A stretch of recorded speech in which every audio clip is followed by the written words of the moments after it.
Everyone guys welcome back to YouTube channel knowledge Kida. विद्यार्थी मित्रांनो, 12वी इंग्लिश बोर्ड पेपर 2026चा जो की 10 फेब्रुवारी 2026ला होणार आहे. मग या 10 फेब्रुवारीला होणाऱ्या बोर्डच्या इंग्लिशच्या पेपरसाठी तुमची तयारी इथं थोडीफार झालेली असेल किंवा काहीच स्टडी तुमचा झालेला नसेल इंग्लिशचा किंवा कंप्लीट जरी तुमचा स्टडी झालेला असेल तरीसुद्धा तुमच्यासाठी हा व्हिडिओ मोस्ट इम्पॉर्टंट आहे. कारण की हा व्हिडिओ पाहिल्यानंतर गॅरंटीड मी सांगतो की तुमचे जे मार्क्स आहेत इथं वाढणार आहे. ज्यांची तयारी नाही झाली तर त्यांना इथं पूर्णपणे तयारी होणार आहे. ज्यांची थोडीफार तयारी झाली असेल त्यांची पूर्ण तयारी इथं वाढणार आहे. ज्यांचा कंप्लीट स्टडी झाला आहे, जेवढे मार्क्स त्यांचे सध्या येत आहेत इंग्लिशच्या पेपरमध्ये प्रॅक्टिसमध्ये त्याच्यापेक्षा अजून शिल्लक तुमचे मार्क्स येणार आहेत. हा व्हिडिओ पाहिल्यानंतर गॅरंटीड मी तुम्हाला सांगतो.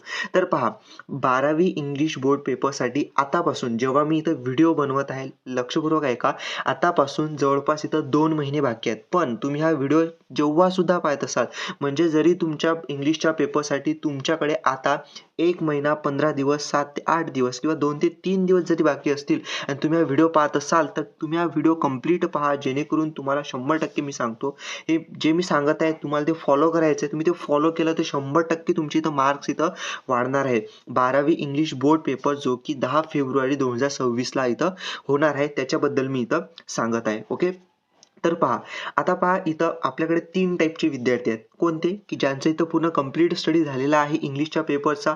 बट विद्यार्थी मित्रांनो, तरी तुमच्यासाठी तर हे मोस्ट इम्पॉर्टंट आहे. त्यानंतर ज्यांचा थोडाफार स्टडी झालेला आहे आणि ज्यांचा काहीच स्टडी झालेला नाही त्यांच्यासाठी तर मोस्ट इम्पॉर्टंट आहे.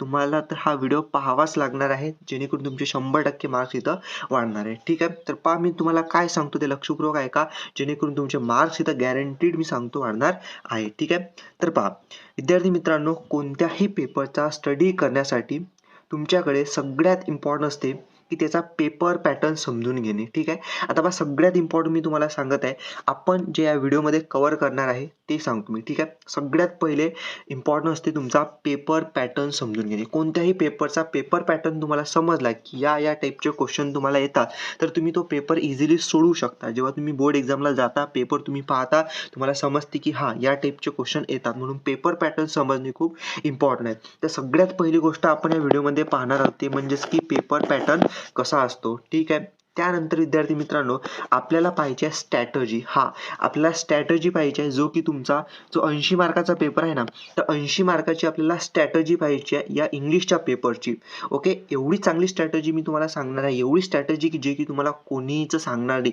पूर्ण महाराष्ट्रामधून तुम्ही व्हिडिओ पहा यूट्यूबवरती, तुम्हाला असा व्हिडिओ कुठंच मिळणार नाही आहे. दरवर्षी विद्यार्थ्यांना मी अशा टाईपची व्हिडिओ प्रोव्हाइड करतो की ज्यामुळे त्यांचा इथं मार्क्स वाढतात इंग्लिशच्या पेपरमध्ये. मराठीच्या पुढचे जे व्हिडिओ येणार आहेत त्या सगळ्या पेपरमध्ये. ठीक आहे, हा पहिला व्हिडिओ आपला इंग्लिशचा आहे. ठीक आहे, तर आपण काय पाहणार आहोत, 80 मार्काची स्ट्रॅटेजी पाहणार आहोत. ठीक आहे, आता 80 मार्काची स्ट्रॅटेजी आपण 2 ठिकाणी डिवाइड करणार आहोत. पहिले जे 40 मार्क आहेत जवळपास त्याची इथं स्ट्रॅटेजी पाहणार आहोत. नंतर जे 40 मार्क आहे त्याच्यासाठी एक वेगळी स्ट्रॅटेजी असणार आहे. म्हणजे टोटल 80 मार्काची जे पूर्ण पेपरची आपण स्ट्रॅटेजी पाहणार आहोत.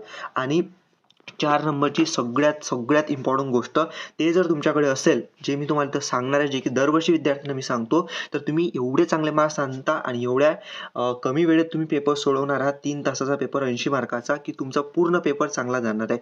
ते म्हणजेच की टाईम मॅनेजमेंट. विद्यार्थी मित्रांनो, सगळ्यात इम्पॉर्टंट सांगत आहे टाईम मॅनेजमेंट. ओके, ह्या 3 गोष्टी तर तुम्ही फॉलो करणारच आहात, पण टाईम मॅनेजमेंट सुद्धा तुम्हाला मोस्ट इम्पॉर्टंट आहे. ठीक आहे, म्हणजे एक जे चारही पॉईंट तुमच्यासाठी इम्पॉर्टंट आहेत, जे की आपण या व्हिडिओमध्ये पाहणार आहोत. मला माहिती आहे व्हिडिओ मोठा होणार आहे, खूप मोठा होणार आहे, मला माहिती आहे, बट डोंट वरी.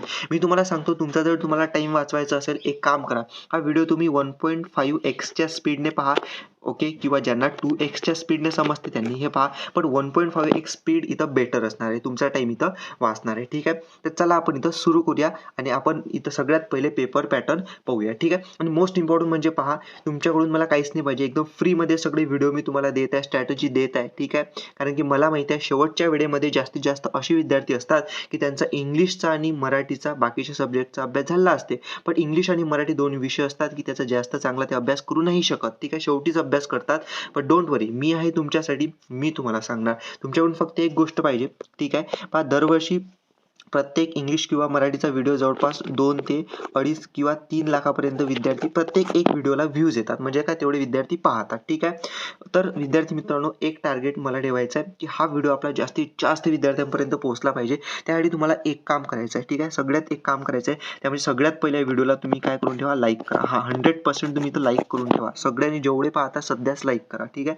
त्यानंतर तुम्ही कॉमेंट्समध्ये सांगा. ठीक आहे. कॉमेंट्समध्ये काय सांगा, कॉमेंट्समध्ये तुम्हाला एक सांगायचं आहे, ते म्हणजेच की तुमचा 12th इंग्लिश असं तुम्हाला लिहायचं आहे. ठीक आहे. 12th इंग्लिश हे कामं तुम्हाला करायचे आहेत, जे मी तुम्हाला इथं सांगत आहे तेव्हा तुम्ही फॉलो कराल. ओके. तेव्हाच तुम्हाला चांगला पेपर इथं म्हणजे जे सांगणार आहे समजणार आहे. ठीक आहे. तर पहा, लाईक तुम्हाला करून ठेवायचं आहे. त्यानंतर कॉमेंट्समध्ये सगळ्यांनी लिहायचं आहे 12th इंग्लिश. ओके.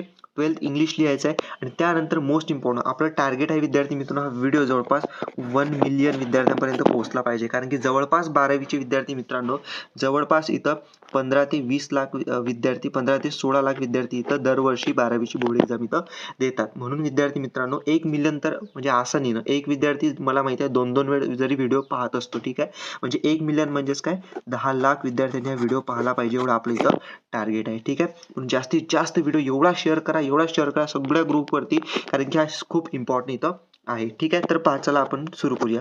तर पहा, सगळ्यात पहिले म्हणजे आपण पाहूया तो म्हणजेच की पेपर पॅटर्न 12वी इंग्लिश बोर्ड पेपरचा कसा. बोर्डाने ऑफिशियल जो पेपर पॅटर्न दिलेला आहे, स्वतः बोर्डाने सांगितलेला आहे 12वी इंग्लिशचा बोर्डचा पेपर पॅटर्न, बोर्ड एक्झाम मध्ये डायरेक्टली तशा टाईपचे क्वेश्चन येतात, तो इथं मी तुम्हाला सांगणार आहे. तर पहा, टोटल पेपर जो असतो रायटिंगवाला, तो 80 मार्काचा तुम्हाला पेपर येतो रिटर्न एक्झाममध्ये बोर्डाला. म्हणजे 20 मार्क असतात टोटल, 100 मार्काला तुम्हाला मिळत असतात मार्कशीटवरती. तर 80 मार्काचा रिटर्न एक्झाममध्ये आणि 20 मार्क तुम्हाला ओरल एक्झाम, तोंडी परीक्षा झाली असेल तुमच्या शाळेमध्ये. ओके. तर पहा, सगळ्यात पहिले इथं आपण पाहूया पेपर पॅटर्न. तर पेपर पॅटर्नमध्ये पहा, सगळ्यात पहिला सेक्शन येतो तुमचा इंग्लिशच्या पेपरचा, तो म्हणजेच की सेक्शन 1 प्रोज. ठीक आहे. सेक्शन 1 प्रोजमध्ये तुम्हाला comprehension, language study, summary writing आणि माइंड मॅपिंग या 4 टॉपिकवरती तुम्हाला क्वेश्चन विचारतात. ओके. यामधला सगळ्यात पहिला सेक्शनमध्ये सगळ्यात पहिला क्वेश्चन असतो क्वेश्चन 1A. क्वेश्चन 1A मध्ये तुम्हाला एक पॅरेग्राफ देतात, तो म्हणजेच की सीन एक्स्ट्रॅक्ट तुमच्या पुस्तकामधला. म्हणजे तुमचं जे टेक्स्ट बुक आहे इंग्लिशमधलं, त्याच्यावरती तुम्हाला एक पॅरेग्राफ देतात. असा पॅरेग्राफ असतो क्वेश्चन पेपरमध्ये. त्या पॅरेग्राफमधून तुम्हाला ॲन्सर शोधून लिहावे लागतात. आणि त्या पॅरेग्राफवरती बेस तुम्हाला 6 टाईपचे क्वेश्चन या पॅरेग्राफवरती विचारतात. टोटल 12 मार्कसाठी, प्रत्येकाला 2 मार्क असतात. कोणते क्वेश्चन असतात तर पहा, A1 असते global understanding, A2 complex factual, A3 interference, interpretation, analysis अशा टाईपचे. त्यानंतर A4 personal response, A5 language study आणि A6 व्होकॅब्युलरी. आता हे नेमकं काय तुम्हाला नसेल समजत, बट फक्त तुम्ही आता समजून घ्या की अशा टाईपचे क्वेश्चन तुम्हाला विचारतात. पुढे मी तुम्हाला डिटेलमध्ये सांगणार आहे की नेमकं हे क्वेश्चन काय असतात, म्हणजे ग्लोबल अंडरस्टँडिंग काय असते, कॉम्प्लेक्स फॅक्च्युअल काय असते, पर्सनल रिस्पॉन्स काय असते, हे सगळं डिटेलमध्ये मी तुम्हाला इथं सांगणार आहे. कारण की हे जर तुम्हाला डिटेलमध्ये समजलं तर तुम्ही पेपर एवढा सोपा जाणार आहे तुम्हाला, म्हणूनच हा व्हिडिओ म्हणत आहे इम्पॉर्टंट आहे तुमच्यासाठी. ठीक आहे. तर पहा, त्यानंतर या सेक्शनमध्ये बी क्वेश्चन येतो लँग्वेज स्टडीवरती, ते म्हणजेच की non textual grammar. Okay. Non textual grammar म्हणजे ग्रामर असते, बट ते नॉन टेक्स्च्युअल असते, तुमच्या पुस्तकामधून ते नसते. 4 मार्क्ससाठी तुम्हाला विचारतात. B1 असते डू ॲज डायरेक्ट, B2 असते स्पॉट द एरर. ठरलेलं आहे डू ॲज डायरेक्ट आणि spot the error, 2 question B1 B2 4 मार्क्ससाठी. त्यानंतर हा जो सेक्शन आहे प्रोजवाला, यामध्ये A2 क्वेश्चन येतो. ओके. क्वेश्चन 2A येते, ते म्हणजेच की अनसीन एक्स्ट्रॅक्ट. म्हणजेच असा एक पॅरेग्राफ येतो जो की तुमच्या पुस्तकाच्या बाहेरचा आहे, तुमच्या पुस्तकामधला नाहीये. ओके. म्हणजे एक पॅरेग्राफ आहे तुमच्या क्वेश्चन पेपरमध्ये, बट तो पुस्तकामधला नाहीये, कुठून तरी इंग्लिशचा पॅरेग्राफ कोणत्या तरी बुकमधून घेतलेला आहे तुम्हाला बोर्ड एक्झामसाठी. ठीक आहे. त्यानंतर याच्यावरती सुद्धा सेम टाईपचे question A1, A2, A3, A4, A5, A6 global understanding पासून ते व्होकॅब्युलरी पर्यंत जसे आपल्याला वरच्या पॅरेग्राफवरती सीन पॅसेजवरती विचारले होते, त्या टाईपचेच तुम्हाला इथं या अनसीन पॅसेजवरती क्वेश्चन विचारतात. टोटल हे 16 मार्क्ससाठी. ओके. 12 मार्क्ससाठी. ठीक आहे. त्यानंतर तुम्हाला पुढचे 2 मोस्ट इम्पॉर्टंट क्वेश्चन येतात जे की फिक्स असतात, ते म्हणजेच की बी वाला समरी रायटिंग असते. ओके. आता समरी रायटिंग म्हणजेच काय पुढे डिटेलमध्ये सांगतो. त्यानंतर सी आहे तुम्हाला माइंड मॅपिंग. माइंड मॅपिंगचा क्वेश्चन येतो 3 मार्क्ससाठी. तसे टोटल 2 हे 3 + 3 6 मार्क्ससाठी. म्हणजे जो अनसीन पॅसेज असतो तुमचा टोटल 18 मार्क्ससाठी विचारतात तुमच्या पहिल्या सेक्शनमध्ये. ओके. त्यानंतर पेपरमध्ये तुम्हाला पुढचा सेक्शन असतो, तो म्हणजेच की सेक्शन 2 पोएट्री. पोएट्रीच्या सेक्शनमध्ये 2 टाईपचे क्वेश्चन विचारतात. एक पोएट्रीच्या बेसवरती पोयम देऊन आणि एक ॲप्रिसिएशन ऑफ पोयम, असे 2 टाईपचे. ओके. तर यामध्ये पहा क्वेश्चन 3A असतो क्वेश्चन 3A मध्ये तुम्हाला सीन एक्स्ट्रॅक्ट म्हणजे जी पोयम आहे तुमच्या पुस्तकामध्ये, तुमच्या पुस्तकामधली एक पोयम असणार आहे आणि त्या पोयम मधल्या काही लाईन्स म्हणजे सीन एक्स्ट्रॅक्ट त्यामधल्या काही लाईन्स असतील किंवा पूर्ण पोयम असेल तुम्हाला, तर ते तुमच्या क्वेश्चन पेपरमध्ये दिलेली असेल. तुम्हाला काय हे जे क्वेश्चन्स आहेत त्याच्यावरती बेस असणार आहेत. Global understanding, interpretative analysis, personal response. पहा हे 3 क्वेश्चन असणार आहेत जे की पॅरेग्राफवरती जसे बेस होते त्या टाईपचे. त्यानंतर पोएटिक डिव्हाइस आणि क्रिएटिव्हिटी हे 2 क्वेश्चन अजून असणार आहेत. म्हणजे असे टोटल पाहू शकता 10 मार्क्ससाठी तुमच्या पोयममधून शोधून तुम्हाला उत्तर लिहावे लागतात. त्यानंतर याच सेक्शनमध्ये पोएट्रीच्या तुम्हाला बी क्वेश्चन असतो, तो म्हणजेच की ॲप्रिसिएशन ऑफ पोयम. टोटल 4 मार्क्ससाठी विचारतात. यामध्ये पहा तुम्हाला काय एक सीन एक्स्ट्रॅक्ट असते, 10 ते 15 लाईन्स असतात पोयमच्या. Okay, from another poem not asked in question 3A. म्हणजे ही जी पोयम दिलेली आहे ते पोयम नसणार आहे, वेगळी पोयम असणार आहे. म्हणजे 2 वेगवेगळ्या पोयम असणार आहेत वेगवेगळ्या क्वेश्चनसाठी. ठीक आहे, जसं तुम्हाला ॲप्रिसिएशन लिहावं लागत असते तसं तुम्हाला टोटल हा पाहू शकता 14 मार्क्ससाठी हा पोयमचा सेक्शन दिलेला असतो क्वेश्चन पेपरमध्ये. त्यानंतर पुढचा सेक्शन असतो तुम्हाला तो म्हणजेच की रायटिंग स्किल. रायटिंग स्किलमध्ये पहा क्वेश्चन 4 असतो. मोस्ट इम्पॉर्टंट हा सेक्शन असतो तुमचा रायटिंग स्किल. पूर्ण बोर्डच्या इंग्लिशच्या पेपरमध्ये सगळ्यात इम्पॉर्टंट तुम्हाला हा सेक्शन वाटतो. तर पहा 16 मार्क्ससाठी आहे. 16 मार्क्ससाठी तुम्हाला टोटल पहा कोणकोणते क्वेश्चन विचारतात. तर ए मध्ये तुम्हाला drafting, virtual message, statement of purpose, group discussion हे 3 प्रश्न दिलेले आहेत. तुम्हाला या 3 पैकी कोणतेही एक सोडवायचा असतो. बघा इथं स्लॅश दिलेला आहे म्हणजे statement of purpose, group discussion आणि ड्राफ्टिंग, व्हर्च्युअल मेसेज 3 पैकी एक सोडवायचा आहे. त्याला तुम्हाला 4 मार्क मिळतील. तसेच तुम्हाला अजून असे 3 क्वेश्चन दिले आहेत त्याच्यामध्ये 3-3 क्वेश्चन दिले आहेत. 4 मार्क्ससाठी एक एक सोडवायचा असतो. जसं पहा ईमेल रायटिंग, रिपोर्ट रायटिंग आणि इंटरव्ह्यू क्वेश्चन कोणते एक सोडवा 4 मार्क्ससाठी. त्यानंतर स्पीच, कंपेअरिंग, एक्सपान्शन ऑफ आयडियाज कोणते एक सोडवा 4 मार्क्ससाठी. त्यानंतर review writing, blog writing, appeal writing कोणते एक सोडवा 4 मार्क्ससाठी. म्हणजे प्रत्येकामधून एक एक तसे टोटल 4 क्वेश्चन सोडवायचे असतात. प्रत्येकाला 4 मार्क असे टोटल 16 मार्क्ससाठी रायटिंग स्किलचा सेक्शन तुम्हाला दिलेला आहे. पुढे आपण पूर्ण डिटेलमध्ये इथं पाहूया. त्यानंतर आपल्याला पुढचा सेक्शन दिलेला असतो तो म्हणजेच की नोवेल. नोवेल सेक्शन जो की विद्यार्थ्यांना इथं खूप भारी वाटतो तो तुम्हाला दिलेला असतो. तो म्हणजेच की लास्टला एकदम सेक्शन 4. टोटल हा सुद्धा 16 मार्क्ससाठी तुम्हाला विचारतात नोवेलचा सेक्शन. ठीक आहे, याच्यामध्ये पहा टोटल 4 क्वेश्चन तुम्हाला दिलेले असतात. प्रत्येक क्वेश्चनला 4 मार्क्स. जसं की पहा क्वेश्चन 5A आहे. तर यामध्ये तुम्हाला activity of history of English novel, activities on history of English novel. ठीक आहे, टोटल 4 मार्क्ससाठी 2 क्वेश्चन तुम्हाला विचारतात. ठीक आहे, history of English novel, history of English novel जो की तुमचं पुस्तक आहे त्याच्यामध्ये तुम्हाला दिलेलं आहे. तसंच तुम्हाला बाकीचे सुद्धा नोवेल दिलेले आहेत तुमच्या बुकमध्ये.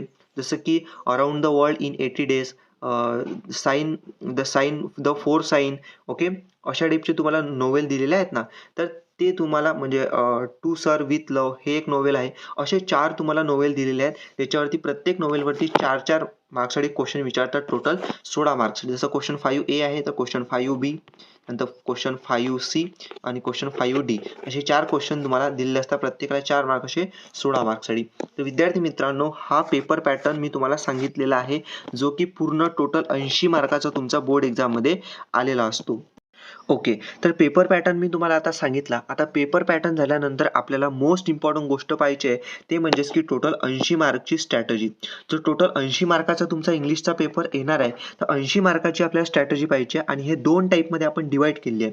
नंबर 1 म्हणजेच की 40 मार्काची स्ट्रॅटजी आणि दुसरीवाली सुद्धा आपल्याला 40 मार्काची स्ट्रॅटजी. ठीक आहे, तर आपण जे पहिली 40 मार्काची स्ट्रॅटजी आहे ते आपण इथं पाहणार आहोत. ठीक आहे, तर चला आपण इथं पाहूया. तर त्या अगोदर अजून सुद्धा लाईक नसेल केलं, व्हिडिओ शेअर नसाल केलं किंवा कॉमेंट नशी केलेली तुम्ही, तर आताच सगळ्या गोष्टी करून घ्या. कारण की पुढे अजून मोस्ट इम्पॉर्टंट सगळ्या पेपरसाठी तुम्हाला व्हिडिओ येणार आहे. त्यामुळे तुम्ही ह्या गोष्टी करा जेणेकरून बाकीचे व्हिडिओ तुमच्यापर्यंत इथं पोहोचतील. ठीक आहे, तर पहा विद्यार्थी मित्रांनो, तर 40 मार्काची स्ट्रॅटेजी आपल्याला जी आता पाहायची आहे सगळ्यात इम्पॉर्टंट मी सांगत आहे विद्यार्थी मित्रांनो. पहा जो तुमचा रायटिंग स्किल सेक्शन आहे. ओके, सेक्शन नंबर 3 आहे तुम्हाला रायटिंग स्किल. ओके, आपण त्याकडे इथं जाऊया. हा बोर्डचा पेपर आहे विद्यार्थी मित्रांनो. पहा तर या बोर्डच्या पेपरमध्ये एक सेक्शन आहे रायटिंग स्किल. पहा मोस्ट इम्पॉर्टंट 40 मार्काची स्ट्रॅटेजी मी तुम्हाला इथं सांगत आहे. तर पहा रायटिंग स्किल सेक्शन आहे. टोटल पाहू शकता रायटिंग स्किलमध्ये तुम्हाला कोणकोणते क्वेश्चन दिले आहेत. तर रायटिंग स्किलमध्ये पहा तुम्हाला सगळ्यात पहिले दिलेलं आहे क्वेश्चन नंबर 4A मध्ये तुम्हाला 3 क्वेश्चन दिलेले असतात. एक असतो ड्राफ्टिंग अ व्हर्च्युअल मेसेज. पहा अशा टाईप तुम्हाला ड्राफ्टिंग व्हर्च्युअल मेसेजचा क्वेश्चन येतो 4 मार्क्ससाठी. त्यानंतर तुम्हाला स्टेटमेंट ऑफ पर्पज आणि ग्रुप डिस्कशन हे 2 क्वेश्चन येतात. Part statement of purpose or मध्ये असतो, ग्रुप डिस्कशन आणि जो पहिला ड्राफ्टिंग व्हर्च्युअल मेसेज तो सुद्धा ऑर मध्ये आहे. म्हणजेच काय की तुम्ही हे 3 क्वेश्चन पैकी कोणतेही एक सोडवायचा असतो तुम्हाला. ओके, 4 मार्क्ससाठी.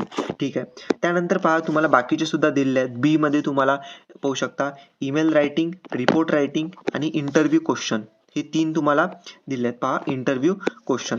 त्यानंतर सी मध्ये तुम्हाला दिलं आहे. सी मध्ये कोण दिलं आहे पहा, एक आहे स्पीच, एक आहे कंपेरिंग आणि एक आहे expansion of ideas. Okay, expansion of ideas तुम्ही इथं पाहू शकता. ठीक. आता त्यानंतर पहा डी वाला क्वेश्चन आहे.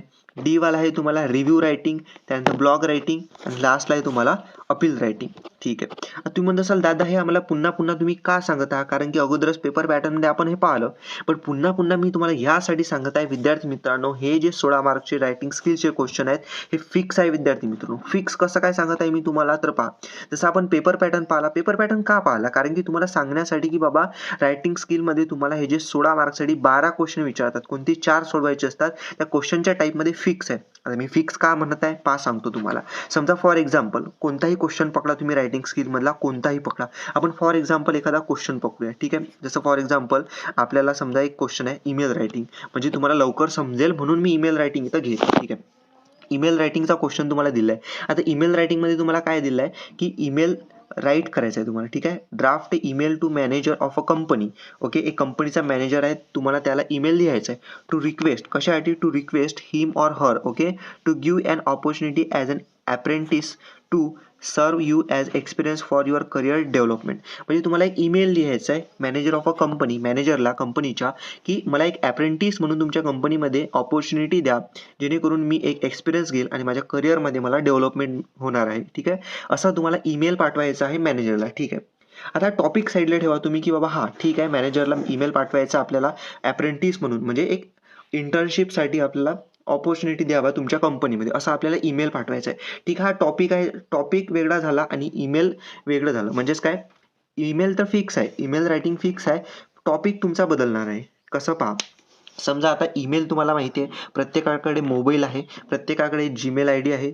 ओके, आणि ईमेल कसा असतो हे प्रत्येकाला माहिती आहे की ईमेलमध्ये तुम्हाला सगळ्यात अगोदर कोणाला ईमेल पाठवायचा म्हणजे टू. ओके, आणि त्यानंतर सब्जेक्ट काय असतो किंवा तुम्ही का ईमेल पाठवता. ठीक आहे. त्यानंतर पुन्हा डिटेलमध्ये पॅसेज लिहायचा असतो तुम्हाला, सब्जेक्ट ऑफ दी पूर्ण टॉपिक. ठीक आहे. तर असं तुम्हाला लिहायचं असतो. नंतर लास्टला तुमचा ईमेल आय डी, तुमचा ॲड्रेस जे असेल तुम्हाला ते लास्टला लिहायचं असते. ठीक आहे. म्हणजे एक मी तुम्हाला सांगत आहे की बा ईमेल आपल्याला राईट करायचा आहे, ईमेल आपल्याला पाठवायचा आहे, पण ईमेलचा आपला फॉर्मॅट बदलणार आहे का लिहिण्याचा, नाही बदलणार.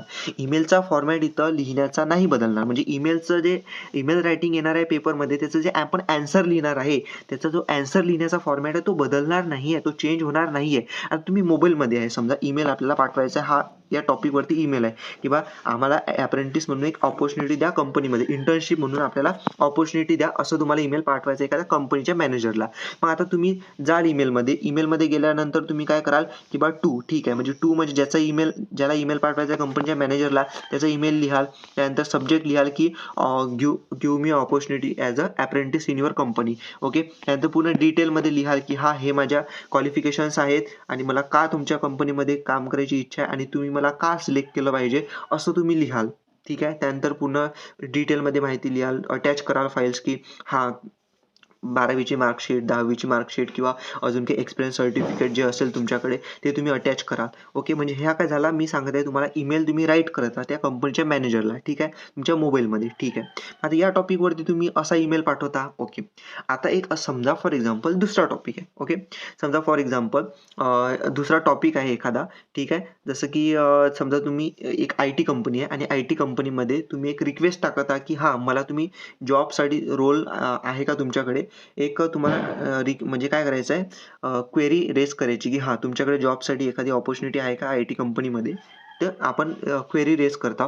तर मग तुम्ही ईमेल जेव्हा पाठवणार आहात त्या कंपनीला, ठीक आहे, फॉर एक्झाम्पल XYZ कोणती कंपनी आहे, IT कंपनी, मग तुमचा जो ईमेल लिहिण्याचा फॉर्मॅट असेल तो बदलणार का, नाही. सुरुवातीला तुम्ही काय लिहिणार, ज्याला ईमेल पाठवायचा आहे त्याचा ईमेल ID, सब्जेक्ट लिहिणार तुम्ही, सब्जेक्ट फक्त बदलणार आहे तिथं की हां मला आता इथं अप्रेंटिससाठी सब्जेक्ट होता ऑपॉर्च्युनिटी द्या म्हणून, आता इथं काय असणार आहे queries for the job role of in your IT company. ठीक आहे, XYZ जे असेल. आणि त्यानंतर पूर्ण तुमचं पॅसेज माहिती लिहिणार की हा मला पाहिजे जॉब, मला असं समजलं की या न्यूज थ्रू समजलं तुमच्या कंपनीमध्ये रोल आहे IT मध्ये, असं तसं वगैरे जे असेल तुम्ही लिहाल. म्हणजे एकूण मी म्हणत आहे की ईमेल लिहिण्याचा जो फॉर्मॅट आहे, आन्सर आहे ते बदलणार नाहीये.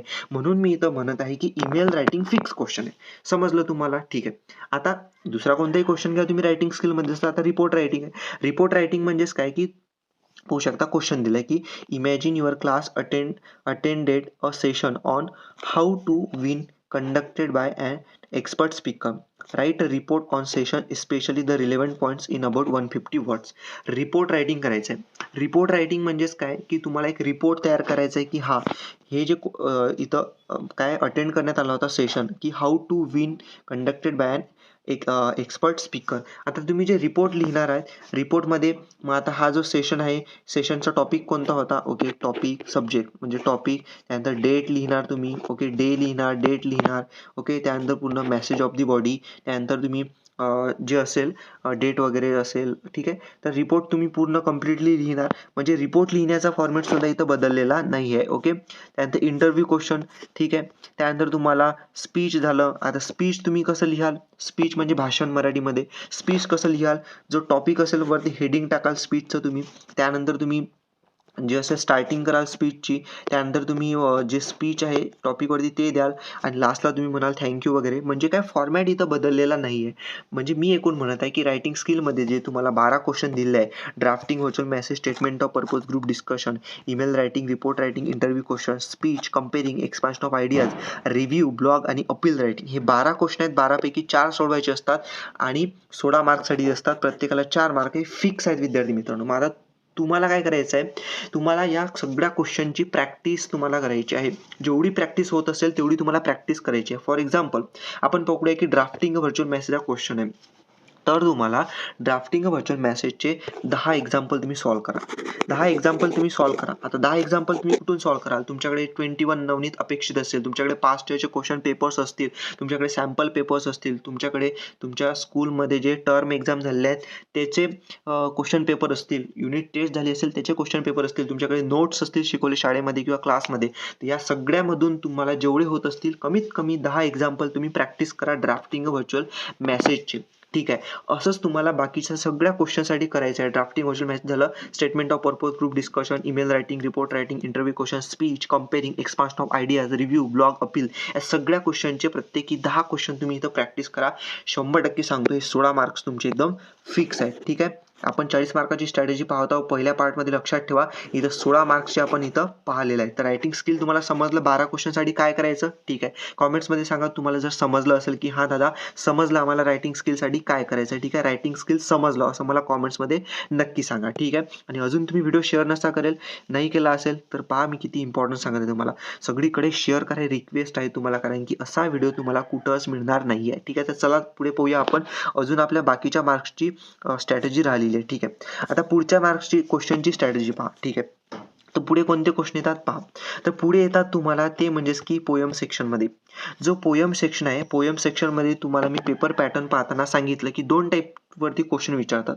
एक पोएट्रीवरती आणि एक ॲप्रिसिएशन वरती. ठीक आहे, तर सगळ्यात पहिले पोएट्रीचे फिक्सवाले क्वेश्चन असतात विद्यार्थी मित्रांनो. कोणते? तर पहा, तुम्हाला एक पोयम दिलेली असते तुमच्या क्वेश्चन पेपरमध्ये. ठीक, पोयम दिलेली आहे. त्यानंतर जसे आपण खाली येतो, आपण इथं पाहिलं global understanding, complex factual, interpretive analysis, हे आहे ते A1 A2 वगैरे, ते आपण नंतर पाहणार आहोत. सगळ्यात पहिलेच जे 40 मार्काची स्ट्रॅटेजी ते आपण इथं पाहत आहोत. ठीक आहे, तर पहा तुम्हाला इथं काय दिलं आहे, A3 आणि A4 हे 2 क्वेश्चन आहेत विद्यार्थी मित्रांनो, जे की मोस्ट इम्पॉर्टंट आहे. ठीक आहे, तर सॉरी A4 नाही, तुम्हाला A4 आणि A5 A4 आणि A5 हे 2 क्वेश्चन तुम्हाला इथं दिले आहेत, A4 आणि A5. ओके, तर आता पहा तुम्हाला सगळ्यात पहिले A4 जो असतो तो असतो तुम्हाला पोएटिक डिव्हाइस. विद्यार्थी मित्रांनो, पोएटिक डिव्हाइसमध्ये तुम्हाला मेटाफोर, ओके, त्यानंतर तुम्हाला अँटिथेसिस, अशा टाईपचे तुम्हाला पोएटिक डिव्हाइसचे टाईप्स दिलेले आहेत.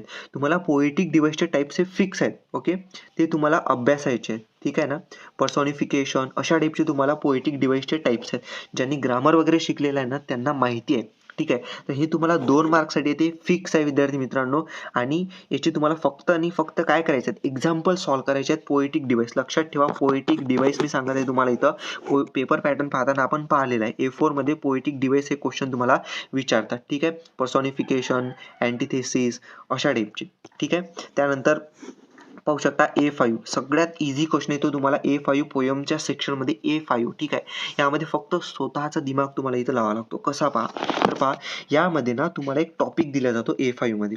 टॉपिक मध्ये काय, एक शब्द दिला तुम्हाला इथं पहा, compose a poem of your own in about 2 to 4 lines on the topic beauty.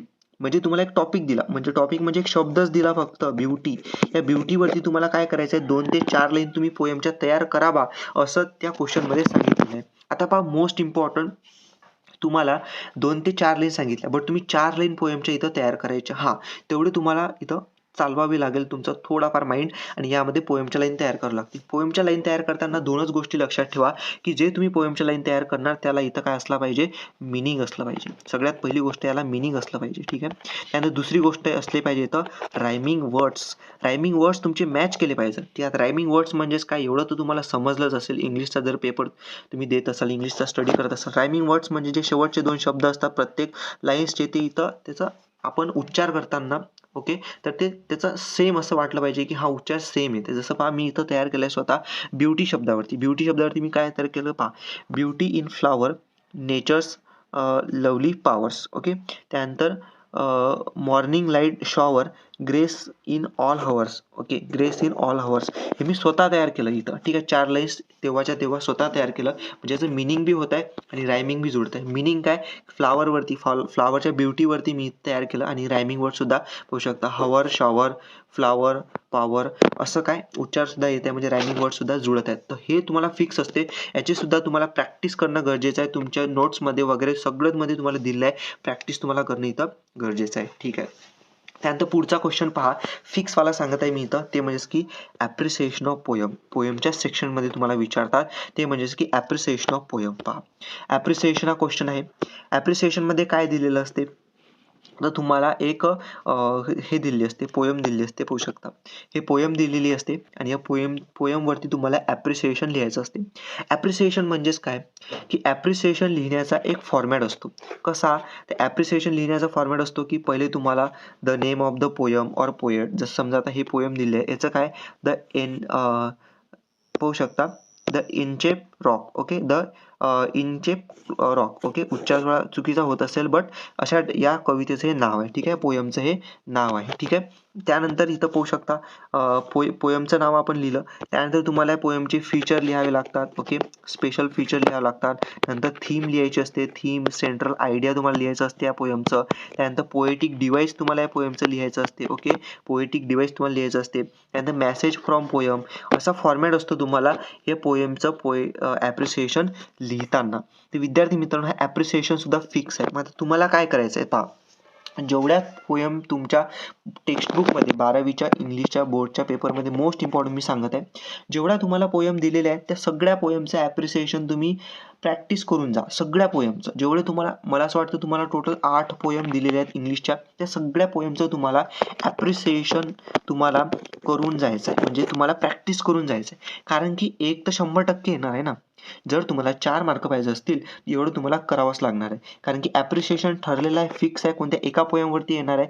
आणि विद्यार्थी मित्रांनो, जेवढ्या पोयम आहेत तुमच्या जवळपास 8, त्या सगळ्या पोयमचं तुम्ही ॲप्रिसिएशन प्रॅक्टिस करून जा. 1 तरी 100% येणारच आहे, ठरलेलं आहे. तर हे झालं तुमचं फिक्सवाले मार्क्स. म्हणजे किती झाले आता, जे आपण 16 पाहिले ते रायटिंग स्किलमधले, आणि ॲप्रिसिएशन 4. ओके, ॲप्रिसिएशन 4 + 16 आपण रायटिंग स्किलचे पाहिले, आणि वरते 2 पोएटिक डिवाइस आणि पोएटिक क्रिएटिव्हिटी असे 2 + 2 4, म्हणजे किती झाले आता, 4 आणि 4 8, 24 मार्क्सचे आपण आतापर्यंत पाहिलेलं आहे. अजून सुद्धा फिक्सवाले क्वेश्चनचे टाईप आपले राहिलेले आहेत. तर पहा पुढे सांगतो मी तुम्हाला. तर पुढे आहे तुम्हाला विद्यार्थी मित्रांनो पहिला सेक्शन. पहिल्या सेक्शनमध्ये तुम्हाला 2 क्वेश्चन असतात फिक्सवाले. ओके, पहिल्या 40 मार्क्सची आपण स्ट्रॅटेजी पाहतो, त्यामध्ये एक असतो समरी रायटिंग. विद्यार्थी मित्रांनो, समरी रायटिंग हा क्वेश्चन. समरी रायटिंग म्हणजेच काय, समरी म्हणजे मराठीमध्ये सारांश. म्हणजेच काय पहा, हा जो क्वेश्चन तुम्हाला प्रोज या सेक्शनमध्ये बी वाला क्वेश्चन दिला असतो 3 मार्कसाठी, तर तुम्हाला समरी लिहायची असते. आता समरी कोणत्या पॅसेजची लिहायची असते तर पहा, समरी म्हणजेच काय लक्षात ठेवा. पहिले अर्थ सांगतो याचा, की एक मोठा पॅरेग्राफ आहे समजा, तुम्हाला मोठा पॅरेग्राफ दिलाय समजा, एक मोठी गोष्ट आहे समजा, पॅरेग्राफमध्ये मोठी गोष्ट आहे. आता ते तुम्हाला एकदम छोटी करून सांगायची. म्हणजे समजा असं समजा की याच्या 50 ओळी तुम्हाला दिलेल्या आहेत. पण ठीक आहे, समजा आपण कन्सिडर करूया एक्झाम्पल म्हणून 50 ओळी तुम्हाला या पॅसेजच्या दिलेल्या आहेत. तुम्हाला एकदम छोटी गोष्ट करून सांगायची आहे. समजा तुम्हाला 15 ते 20 लाईनमध्ये तुम्हाला हे सगळ्या 50 लाईनची जी स्टोरी तुम्हाला दिली असेल ते तुम्हाला समरी करून सारांश त्याचा सांगायचा आहे. ठीक आहे, कमी कमी लाईन्समध्ये. मग आता तुम्हाला काय करावं लागेल, जे जे इम्पॉर्टंट असतील, ठीक आहे, जे जे इम्पॉर्टंट तुमचे पॉईंट्स असतील ते तुम्हाला पाहायचे आहेत पॅरेग्राफमध्ये आणि त्या रिलेटेड तुम्हाला समरीमध्ये लिहावं लागणार आहे, जेणेकरून 15 ते 20 लाईनमध्ये तुमचं जे स्टार्टिंगपासून एंडिंगपर्यंत जे जे इम्पॉर्टंट असेल ते सगळं त्यामध्ये आलं पाहिजे. म्हणजे असं समजा की एक मोठी गोष्ट आहे, ते तुम्ही छोटी करून सांगता, बट त्यामध्ये सगळी गोष्ट तुम्ही सांगितली असं तुम्हाला कन्सिडर झालं पाहिजे. हे तुम्हाला समजलं असेल. ठीक आहे, समजलं तुम्हाला. त्यानंतर आता पहा, मग कोणत्या पॅरेग्राफचे इथे तुम्हाला समरी विचारतात, तर विद्यार्थी मित्रांनो या बी क्वेश्चनमध्ये त्याच्यावरतीच एक क्वेश्चन तुम्हाला दिला असतो पॅरेग्राफवरती. त्याच्यावरतीच तुम्हाला एक पॅरेग्राफ दिला जातो पहा. त्याच्यावरती तुम्हाला एक पॅरेग्राफ दिला जातो हा वाला. ठीक आहे, जो की तुमच्या पुस्तकाच्या बाहेरचा असतो. पाहू शकता. हा तुम्हाला एक अनसीन पॅसेज दिला असतो, जो की आपण पेपर पॅटर्नमध्ये पाहिला की क्वेश्चन 2A मध्ये तुम्हाला एक अनसीन पॅसेज दिला असतो आणि हाच तो अनसीन पॅसेज जो तुमच्या पुस्तकामधून नाहीये, बाहेरून विचारलेला आहे. आता पहा हा किती मोठा पॅरेग्राफ आहे इथं. ठीक आहे, इथपासून तर इथपर्यंत मोठा पॅरेग्राफ आहे. तर आता तुम्हाला याचं काय करावं लागणार आहे, याचं तुम्हाला समरी लिहावी लागणार आहे. एवढा मोठा नाही, बट छोटं छोटं तुम्हाला लिहून याची समरी लिहायची असते. आता पहा इथं असे विद्यार्थी आहेत 2 टाईपचे, की ठीक आहे, पहिले हुशारवाले की ठीक आहे त्यांना पॅरेग्राफ वाचतील, ते समजून घेतील आणि लिहितील, समरी लिहितील. मला माहिती आहे तुम्ही 100% इथं लिहालच. ठीक आहे, ओके. आणि तुमच्यासाठी सुद्धा एक टिप सांगतो, जे हुशार आहेत वाचून लिहितात तुम्ही, तर एक गोष्ट लक्षात ठेवा, इथं पॅरेग्राफ तुम्हाला 100% वाचायचा आहे. जर तुम्ही पॅरेग्राफ वाचाल तर तुम्ही समजून घ्याल. जर तुम्हाला पॅरेग्राफ समजला तर तुम्ही पॅरेग्राफ न पाहता सुद्धा समरी लिहू शकता. एवढं पहा. किंवा तुम्ही वाचाल आणि वाचल्यानंतर सुद्धा तुम्ही जर पाहून लिहिलं तर तुम्हाला अर्थ समजून तुम्ही लिहाल. जेव्हा अर्थ समजून तुम्ही लिहाल तर त्या समरीला सुद्धा एक अर्थ राहणार आहे, जेणेकरून समरीला जर अर्थ असला तर तुम्हाला त्याचे मार्क्स पूर्ण इथं मिळणार आहेत. 3 मार्क्ससाठी तो प्रश्न विचारतात. ठीक आहे, पण आता असे विद्यार्थी आहेत अजून दुसऱ्या टाईपचे, की ज्यांना बाबा याचा अर्थ समजत नाही किंवा वाचत नाहीत ते. ठीक आहे, त्यांना काही समजत नाही. तर तुमच्याकडे एक सिंपल टिप सांगतो. 3 मार्काचा क्वेश्चन आहे ना, 3 पैकी या ट्रिकने तुम्ही 2 मार्क सुद्धा घेऊ शकता. म्हणजे 3 पैकी 2 मार्कची ट्रिक सांगत आहे. जर तुम्ही घेतली तर मोठी गोष्ट आहे. कसं पहा, आता पॅरेग्राफ दिलाय तुम्हाला, काय करायचं, स्टार्टिंगचे 2 ते 3 लाईन लिहायच्या, मधातल्या 2 ते 3 लाईन लिहायच्या जे तुम्हाला इम्पॉर्टंट वाटतात. आता तेवढं तर शोधावं लागेल तुम्हाला की इम्पॉर्टंट थोडं थोडं कोणतं वाटत आहे. सुरुवातच्या 2 ते 3 लाईन तुम्ही लिहायच्या, मधातल्या 2 ते 3 लाईन, अजून त्याच्या खालच्या 2 ते 3 लाईन आणि एंडिंगच्या तुम्हाला 2 ते 3 लाईन लिहायच्या आहेत. असं तुम्ही करा. तुमचं झालं समरी रायटिंग, तुमचं झालं. हे कोणासाठी सांगत आहे, ज्यांना खरं काही येत नाही समरी रायटिंग कशी लिहायची त्यांच्यासाठी. तर तुमचे 3 पैकी 2 मार्क तर तुम्हाला असे नक्की मिळणार आहे. ठीक आहे, त्यांच्यासाठी की ज्यांना इथं काही येत नाही सांगितलेलं आहे. ठीक आहे, आता पहा पुढे आहे तुमचं माइंड मॅपिंग. माइंड मॅपिंग म्हणजेच काय, माइंड मॅपिंग म्हणजेच पहा, तुम्हाला क्वेश्चनच सांगतो मी डायरेक्ट, तुम्हाला समजून जाईल. फॉर एक्झाम्पल पहा, की prepare a mind map on effects of music on human life. Okay, म्हणजे तुम्हाला सांगितलं आहे की माइंड मॅप प्रिपेअर करा, म्हणजे तयार करा. कशावरती, टॉपिक दिलाय तुम्हाला effects of music on human life. Okay, using your ideas, thoughts, concept to illustrate. म्हणजेच काय की तुम्हाला effects of music on human life हा टॉपिक आहे, याच्यावरती तुम्हाला माइंड मॅप तयार करायचा आहे. आता माइंड मॅप म्हणजेच काय अगोदर ते समजून घ्या. माइंड मॅप म्हणजे माइंड मॅपिंग क्वेश्चनमध्ये तुम्हाला एक टॉपिक दिला जाणार. ठीक आहे, एक टॉपिक दिला जाणार आणि त्या टॉपिकवरती तुम्हाला एक माइंड मॅप तयार करायचा आहे, म्हणजे एक डायग्राम तुम्हाला तयार करायची आहे. ओके, कशी तयार करायची पहा, डायरेक्टली तुम्हाला मी आन्सर इथं करून दाखवतो. समजा आपल्याला टॉपिक दिलाय effects of music on human life. ठीक आहे, तुम्हाला टॉपिक दिलेला आहे. ठीक आहे, इफेक्ट्स, मी शॉर्टमध्ये लिहितो, effects of music on human life. Okay, तर तुम्हाला माइंड मॅप कसं तयार करायचा, याला सर्कल करायचं किंवा रेक्टँगल करायचं तुमच्या पेपरमध्ये, हा असं करायचं. त्यानंतर तुम्हाला असं एक शॉर्टमध्ये असं लाईन ओढायची, त्यानंतर पुन्हा एक जो सर्कल करा, ट्रायंगल करा, जे असेल ते असं लिहायचं. नंतर अजून इथं सर्कल करा, ट्रायंगल करा, इथं सर्कल किंवा ट्रायंगल जे असेल करा, जे असेल इथं डायग्राम काढा. आता डायग्राममध्ये काय लिहायचं, डायग्राममध्ये तुम्हाला लिहायचे आहेत effects of music on human life. आता म्युझिकचे इफेक्ट ह्युमन लाईफमध्ये काय होतात, तर तुम्ही काय लिहायचं, शॉर्टमध्ये समजा emotion change. Okay, emotion change. आता म्युझिक ऐकल्याने इमोशन चेंज होतात ना, ठीक आहे. त्यानंतर peaceful peaceful mind, mind peaceful होते. म्युझिक ऐकल्यानंतर पीसफुल म्युझिक ऐकल्यानंतर पीसफुल तुमचं माइंड होते.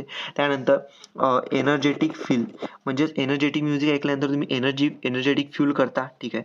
त्यानंतर मोटिवेशन्स कम्स, म्हणजे जे तुमच्या माइंडमध्ये असेल ना, समजलं, जे तुमच्या माइंडमध्ये असेल ते तुम्हाला इथं प्रत्यक्षात लिहावं लागतं, जो तुम्हाला टॉपिक दिलाय त्या रिलेटेड, ठीक आहे. म्हणजे मोटिवेशन कम्स, मोटिवेशनल म्युझिक ऐकल्यानंतर मोटिवेशन तुम्हाला येते, ठीक आहे.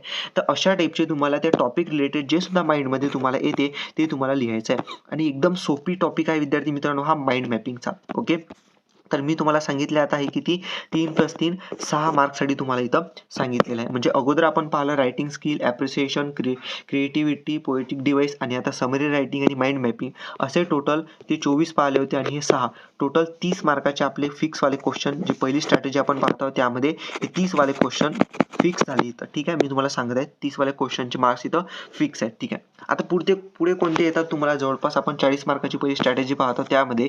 तर पहा याच्यामध्ये तुम्हाला आता सिम्पल येते, ते म्हणजेच की पर्सनल रिस्पॉन्स. हा विद्यार्थी मित्रांनो, पर्सनल रिस्पॉन्स तुम्हाला पर्सनल रिस्पॉन्स पाहायला मिळतील विद्यार्थी मित्रांनो तुमच्या पॅरेग्राफच्या सेक्शनमध्ये, तुमच्या कवितेच्या सेक्शनमध्ये, या 2 सेक्शनमध्ये तुम्हाला पर्सनल रिस्पॉन्सवरती क्वेश्चन पाहायला मिळतील. कोणते, तर A4 वाले. जसं पहा याच्यामध्ये A4 वाला क्वेश्चन दिलाय. आता सगळ्यात पहिले पर्सनल रिस्पॉन्स म्हणजे काय ते समजून घ्या. तर पर्सनल रिस्पॉन्स म्हणजे पर्सनल म्हणजे स्वतःच, रिस्पॉन्स म्हणजे काय, मत. स्वतःचं मत तुम्हाला त्यामध्ये लिहायचं असते. कशावरती लिहायचं असते, एक टॉपिक तुम्हाला दिला जातो क्वेश्चनमध्ये आणि त्यामध्ये तुम्हाला स्वतःचं मत लिहायचं असते. जसं फॉर एक्झाम्पल A4 हा क्वेश्चन पॅरेग्राफमध्ये दिलाय. क्वेश्चन 1A मध्ये तुम्हाला पॅरेग्राफवरती पहा, travelling is an interesting teacher. Travelling is an interesting teacher. Write your views 3 to 4 sentence. फक्त 3 ते 4 ओळी लिहायच्या आहेत आणि 2 मार्क तुम्हाला मिळतील, ठीक आहे. आणि असे तुम्हाला टोटल 4 क्वेश्चन विचारतात. ते किती 4 क्वेश्चन विचारतात पर्सनल रिस्पॉन्सचे पूर्ण पेपरमध्ये. 2 विचारतात तुम्हाला तुमच्या याच्यामध्ये, तुमच्या पॅरेग्राफमध्ये, आणि बाकीचे 2 विचारतात तुमच्या पोएमच्या सेक्शनमध्ये तुम्हाला विचारतात, ठीक आहे. तर पाहू शकता असं तुम्हाला विचारतात. समजा आता कसं लिहाल मग तुम्हाला पर्सनल रिस्पॉन्समध्ये लक्षात ठेवा, तुम्ही जे स्वतःचं लिहाल तर ते तिथं ग्राह्य धरल्या जाणार आहे. याच्यामध्ये चूक की बरोबर काही नसणार आहे. तुम्ही स्वतःचं मत जे असेल ते तुम्ही लिहा. जसं आता माझं मत आहे या टॉपिकवर. जसं पहा, travelling is an interesting teacher. या 3 ते 4 लाईनमध्ये मी काय लिहिणार, आता मी ॲन्सर पाठ वगैरे करून काही नाही आलो, डायरेक्ट मी व्हिडिओ रेकॉर्ड करताय ना सध्या तुम्हाला सांगत आहे, तेव्हाच आता माझ्या मनामध्ये जे येईल मी तुम्हाला 3 ते 4 ओळी सांगतो. पहा, जसं आता travelling is an interesting teacher, तर मी काय लिहिणार, पहिलं लाईन की yes, travelling is an interesting teacher. Travelling teaches us how people suffer in their life when we travel by the cheaper mode like a train, bus. Okay, त्यानंतर second line मी काय लिहिणार, सेकंड लाईन मी असं लिहिणार की yes, travelling realises us how much money is important if we are traveling from the cheap resources in our country. Okay, त्यानंतर third line मी काय लिहिणार, yes, traveling give us new people, traveling can make us new friends. Okay, त्यानंतर 4 number, त्यानंतर काय लिहिणार line की yes, travelling gives us new experiences, travelling can be our mind freshness, mood freshness. Okay, तर हे आता 4 लाईन मी इथं स्वतः मनाने जे तुम्हाला सांगितले आताच्या आता सांगितले, म्हणजेच काय, मी इथं जे स्वतःचं मत आहे ते लिहित आहे. आता जे मी तुम्हाला सांगितलं असं नाही आहे की तुमचं सेम असंच येणार नाही, तुमचं वेगळं सुद्धा येऊ शकते, कारण की तुम्ही स्वतःचं मत देता. म्हणून मी तुम्हाला सांगतो, तुम्हाला काही येवो की नाही येवो, पण हे जे टॉपिक तुम्हाला दिले असतात पर्सनल रिस्पॉन्सचे, यामध्ये तुम्ही 4 ते 5 ओळी, 5 ते 6 ओळी ट्राय करायचे. 3 ते 4 देतात, पण 5 ते 6 किंवा 7 ते 8 ओळी तरी तुम्ही लिहिल्या 2 मार्कासाठी तरी तुम्हाला चालणार आहे. बट मी सजेस्ट करेल 5 ते 6 ओळी इनफ आहे तिथं, ठीक आहे. जास्त नाही लिहिलं तरी चालणार, बट 5 ते 6 ओळी तुम्ही लिहिल्या यामध्ये होऊन जाईल. तर हे तुम्हाला टोटल 8 मार्क्ससाठी 4 क्वेश्चन विचारतात. पर्सनल रिस्पॉन्सचे 4 क्वेश्चन टोटल 8 मार्क्ससाठी तुम्हाला विचारतात विद्यार्थी मित्रांनो, ठीक आहे. म्हणजे टोटल पाहू शकता आपण मागं पाहिलं 30 मार्क्सचं रायटिंग स्किल पासून ॲप्रिसिएशन पर्यंत, समरी रायटिंग, माइंड मॅपिंग, आणि हे पर्सनल रिस्पॉन्सचे तुम्हाला पूर्ण पेपरमध्ये 8 मार्क्ससाठी क्वेश्चन. ते किती झाले, टोटल झाले 38. सांगत आहे मी तुम्हाला 38 मार्क्स. ओके, तर आपण पहिली पार्ट आपण कंप्लीट केलेला आहे, जवळपास 38. मी तुम्हाला जवळपास म्हटलं होतं ना 40, तर 40 मार्काच्या जवळ म्हणजे 38 मार्काची आपण स्ट्रॅटजी इथं पाहिलेली आहे. तर ही स्ट्रॅटेजी कोणती होती, पहिलीवाली पार्टवाली, तर ती होती फिक्स क्वेश्चनचे क्वेश्चनचे टाईप्स जे आहेत, फिक्स क्वेश्चन टाईप्सची इथं स्ट्रॅटेजी पाहिली. ओके, जे आतापर्यंत मी तुम्हाला स्ट्रॅटेजी सांगितली 40 मार्काची, ते फिक्स क्वेश्चनच्या टाईपवरती झाली. ओके, आता आपल्याला नेक्स्ट पाहायचं आहे पुढच्या 40 मार्काची, म्हणजे जवळपास म्हणू शकता तुम्ही 42 मार्क्सची स्ट्रॅटेजी आपल्याला पाहिजे, कारण की यामध्ये आपण 38 मार्क्सची स्ट्रॅटेजी पाहिली. ठीक आहे, समजा 50-50 आहे, हा ना, जास्त फरक नाही आहे. नंतर 42 मार्क्सची आपल्याला आता स्ट्रॅटेजी पुढची पाहिजे, नेमकी काय असते. तर पहा, लक्षात ठेवा, पहिले जे आपण 38 मार्क पाहिले ते फिक्स क्वेश्चनच्या टाईपवरती पाहिले. आता जे 42 मार्क्सचे क्वेश्चन असतील ते फिक्स नसणार आहेत. ओके, इथं मोस्ट इम्पॉर्टंट आहे, ते फिक्स नसणार आहेत. चला मी तुम्हाला इथं सांगतो. ठीक आहे, तर पहा, तुम्हाला सगळ्यात पहिला सेक्शन तुम्हाला दिलेला असतो तो तुमचा प्रोज म्हणजे पॅरिग्राफ. ठीक आहे, याच्यामध्ये पहा तुम्हाला काय दिलेलं असते, तर याच्यामध्ये तुम्हाला एक पॅरिग्राफ दिलेला असतो. ठीक आहे, याच्यामध्ये पॅरिग्राफ जो दिलेला असतो त्यामधून तुम्हाला उत्तरं शोधून लिहावे लागतात. ओके, आता इथं तुम्हाला तुमचा आन्सर मिळणार आहे की जे आपण पेपर पॅटर्न मध्ये पाहिलं होतं, global understanding, complex factual, analysis, interpretive, okay, interference, हे काय आहे. ठीक आहे ना, तर पहा, A1 मध्ये तुम्हाला ग्लोबल अंडरस्टँडिंग विचारतात. ग्लोबल अंडरस्टँडिंग म्हणजेच काय, true or false, match the pair, match the column. Okay, त्यानंतर arrange the sentences in sequences. Okay, give reason, अशा टाईपचे तुम्हाला काय global understanding, complex factual, analysis याच्यावरती क्वेश्चन विचारतात. आता हे जे आहे analysis, global understanding, complex factual, हे नेमकं म्हणजे काय. आता पहा, A1 मध्ये तुम्हाला ट्रू ऑर फॉल्स विचारलं.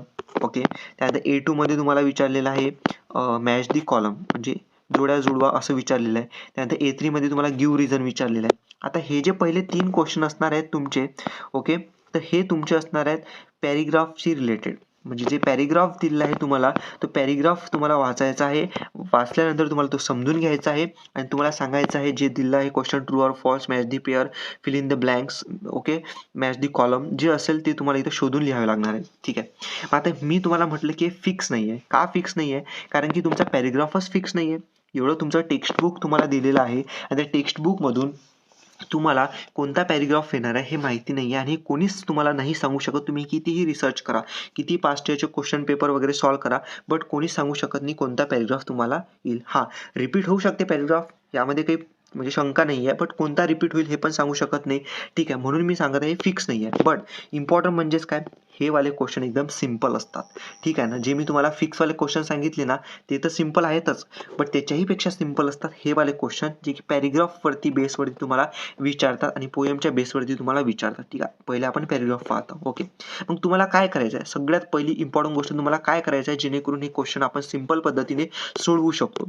त्यासाठी तुम्हाला सगळ्यात पहिली गोष्ट करायची आहे, जेव्हा पेपर तुमच्या हातात येणार आहे क्वेश्चन पेपर, काहीच नाही करायचं. सगळ्यात पहिले जेव्हा तुम्ही समजा हा सेक्शन जेव्हा तुम्ही सोडवणार आहात, ओके, पुढे तर तुम्हाला स्ट्रॅटेजी सांगतोच मी टाइम मॅनेजमेंटची, कोणता सेक्शन कधी सोडवायचा, सॉरी, हे तुम्हाला मी सांगणारच आहे.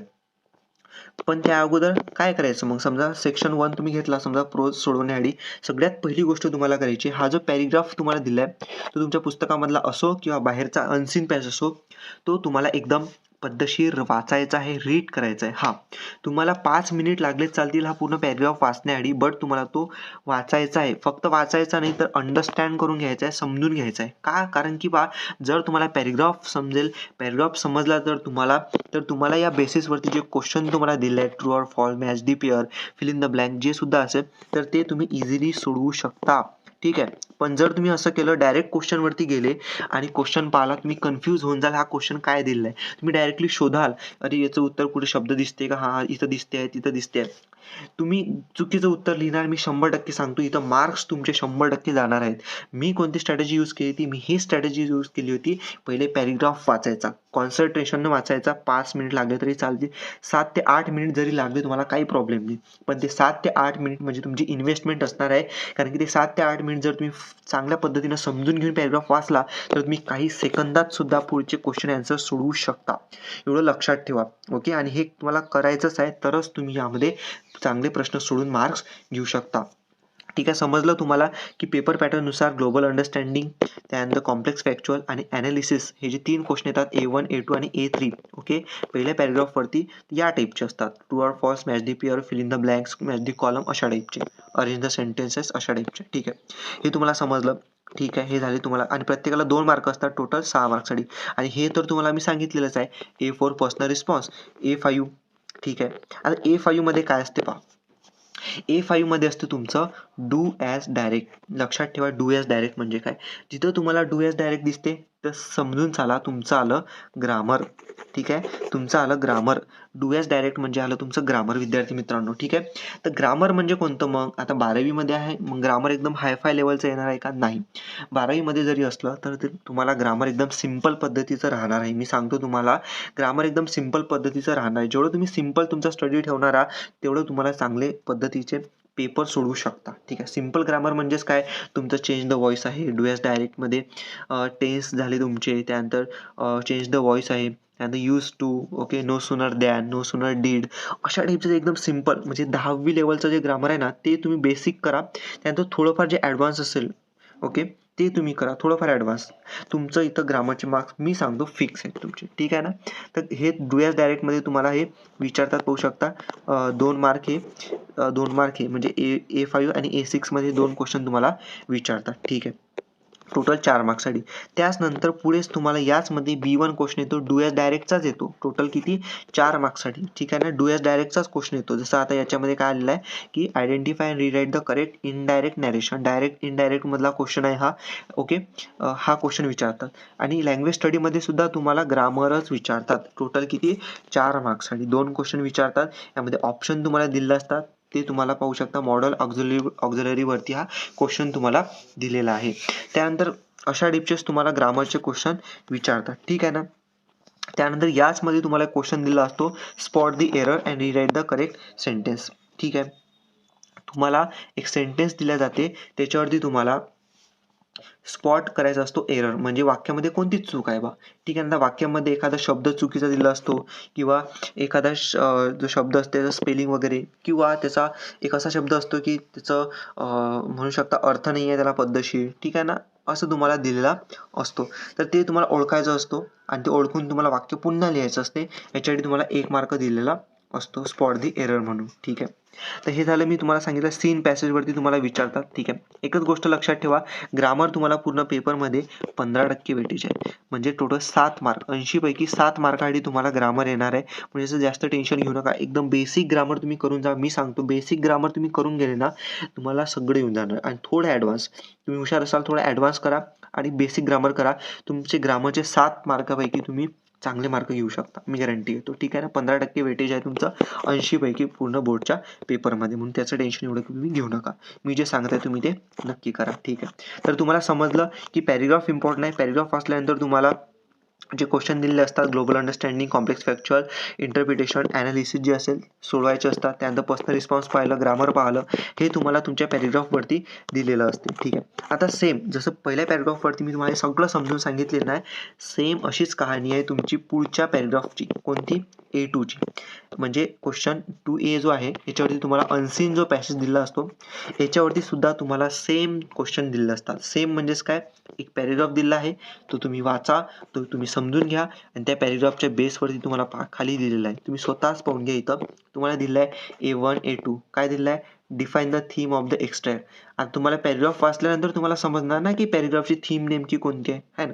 त्यानंतर तुम्हाला पुढचा क्वेश्चन दिलेला आहे, जसं की complete the following table with the help of the extract. With the help of the extract म्हणजे एक्स्ट्रॅक्ट म्हणजे पॅरेग्राफ, म्हणजे तुम्हाला वाचणे गरजेचं आहे पॅरेग्राफ. ठीक आहे ना, हे तुम्हाला दिलेला आहे शब्द, याच्यावरून तुम्हाला काय लिहायचं आहे, ॲज अ पॅरेग्राफमधून शोधून, म्हणजे एकूण काय पॅरेग्राफमधून शोधून तुम्हाला इथं उत्तरं लिहावे लागणार आहे. ठीक आहे, त्यानंतर बघू शकता A4 क्वेश्चन आहे पर्सनल रिस्पॉन्सचा. ठीक आहे ना, त्यानंतर बघू शकता write how we build and civilise society with the help of extract. ठीक आहे ना, तर हे तुम्हाला A3 तुमच्या पॅरेग्राफमधून शोधून लिहावं लागतो.